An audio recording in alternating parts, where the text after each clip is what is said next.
मेरे प्यारे युवा साथी, आप सभी को नमस्ते। मैं अरविंद कुमार आप सभी को आपका अपना YouTube channel Arvind GS competitive class में स्वागत करता हूं। जैसा कि आप जानते हैं कि मैं प्रतियोगी परीक्षा के महत्वपूर्ण टॉपिक पे वीडियो लाते रहता हूं।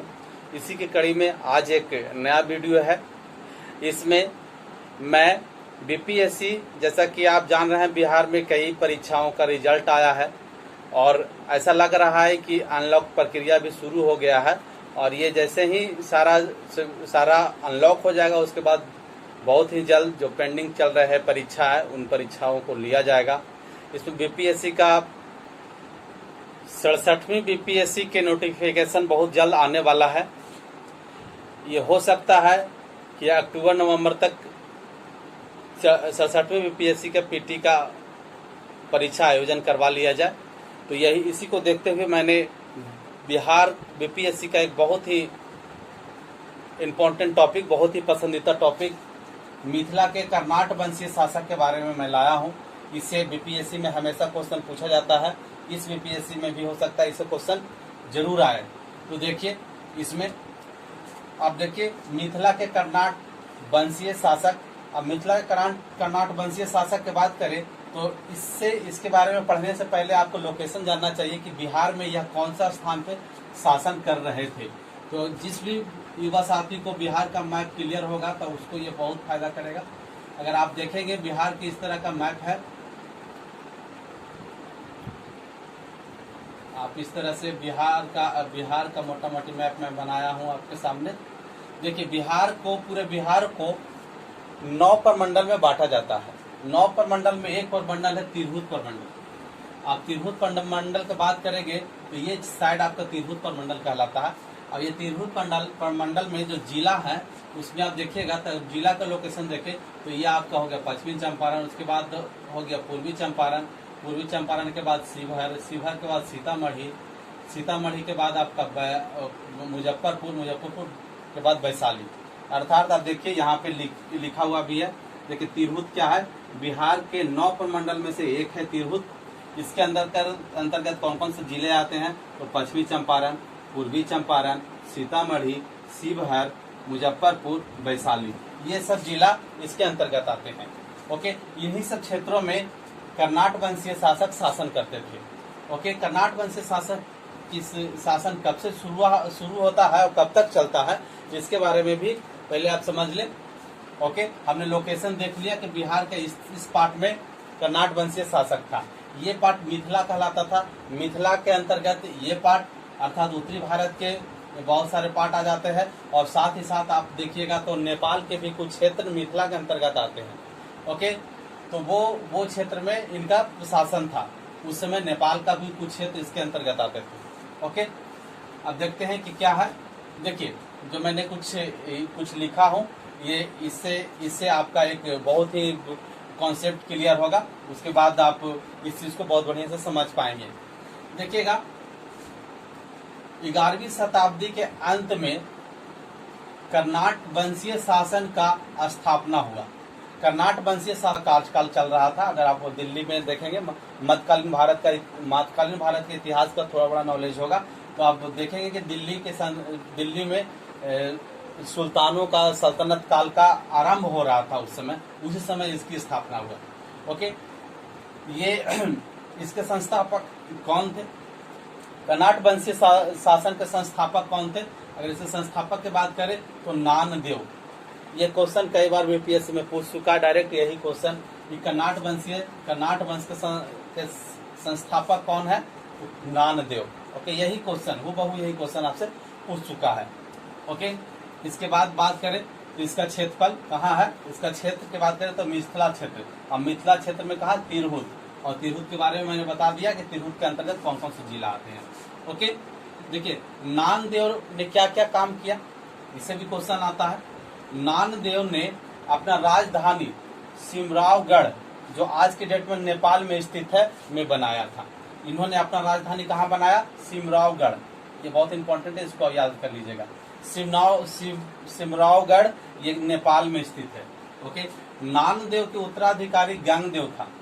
गंगदेव ने भी व्यंगदेव एक योग प्रशासक था, उन्होंने भी अपने काल में अच्छा कार्य किया और ये बहुत लंबा समय तक ये शासन चला। यहाँ जो भी शासक बने बहुत ही योग्य थे, ताकि आप देखेंगे कि ये शासक 11वीं शताब्दी के अंत से शुरू हुआ है और तुगलक वंश तक चला है, अर्थात इसका पीरियड बहुत लंबा रहा है। आगे देखते हैं और आगे जो शासक बनते जाते हैं उनमें कौन कौन शासक इम्पोर्टेंट हैं। सभी शासक इम्पोर्टेंट नहीं है, जो इम्पोर्टेंट जो काम किए हैं उसके बारे में हम लोग देखते हैं। नरसिंह देव एक शासक इसी वंश का हुआ है। वो भी एक बहुत ही प्रतापी और बहुत योग्य प्रशासक था।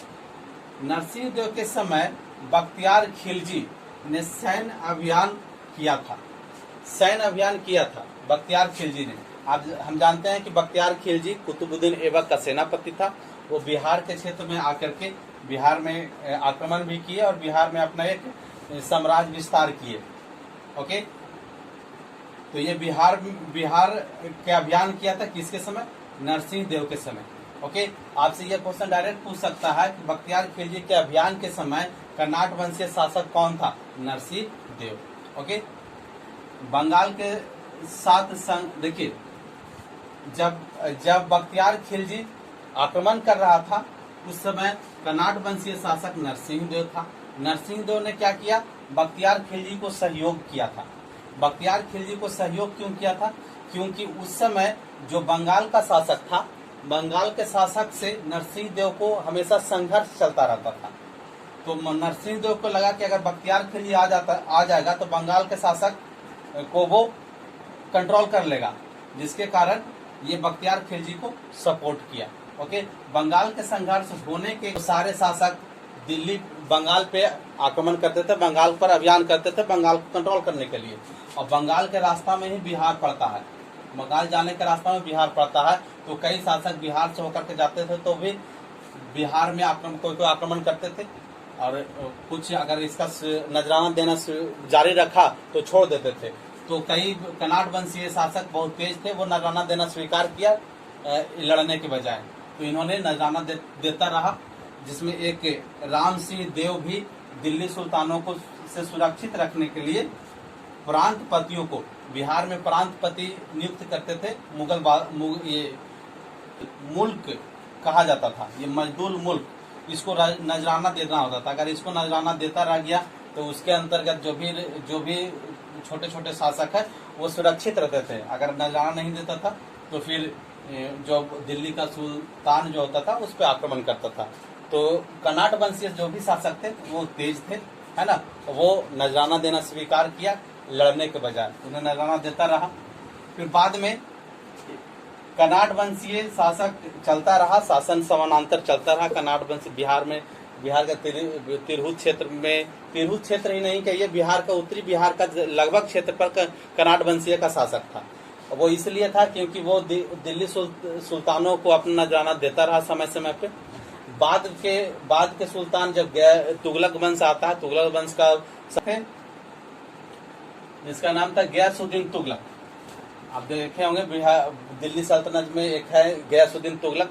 गयासुद्दीन तुगलक ने बंगाल पे कई बार आक्रमण किया।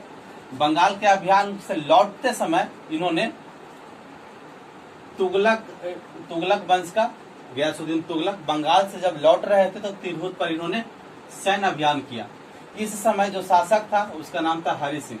ये हरि सिंह देव जो है यह कर्नाट वंश का अंतिम शासक है। हरि सिंह देव कर्नाट वंश का अंतिम शासक है। प्रथम शासक नानदेव है, ये प्रथम शासक है नानदेव, और हरि सिंह अंतिम शासक है। यह अंतिम शासक जब शासन कर रहा था उस समय गयासुद्दीन तुगलक जब दिल्ली से बंगाल से वापस जा रहा होता है उस समय बिहार के तिरहुत प्रांत पर अभियान करता है, जिससे हरि सिंह पराजित हो जाता है। जब हरि सिंह पराजित हो जाता है उसके बाद नजराना देना स्वीकार करता है। कुछ दिन बाद गयासुद्दीन के बाद मोहम्मद बिन तुगलक गद्दी पर बैठता है। मोहम्मद बिन तुगलक के समय में बिहार के प्रांतपति ने हरि सिंह को राजधानी छोड़कर पहाड़ों में शरण रहने पर मजबूर कर दिया। ओके, राजधानी छोड़ने पर मजबूर कर दिया। उसके बाद इस तिरहुत पूरे तिरहुत प्रांत को ये तिरहुत क्षेत्र को, ये सारे क्षेत्र को तुगलक साम्राज्य में मिला लिया गया। जब तुगलक साम्राज्य में मिला लिया गया तो इसका नाम भी परिवर्तित कर दिया, जिसका नाम रखा गया तुगलकपुर।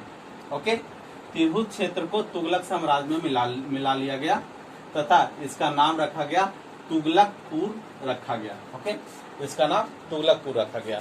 ओके, ऑल ओवर हम समझते हैं कि बिहार, इसमें जो क्वेश्चन बन सकता है वो ये कि कनाट वंश का प्रथम शासक कौन? नानदेव।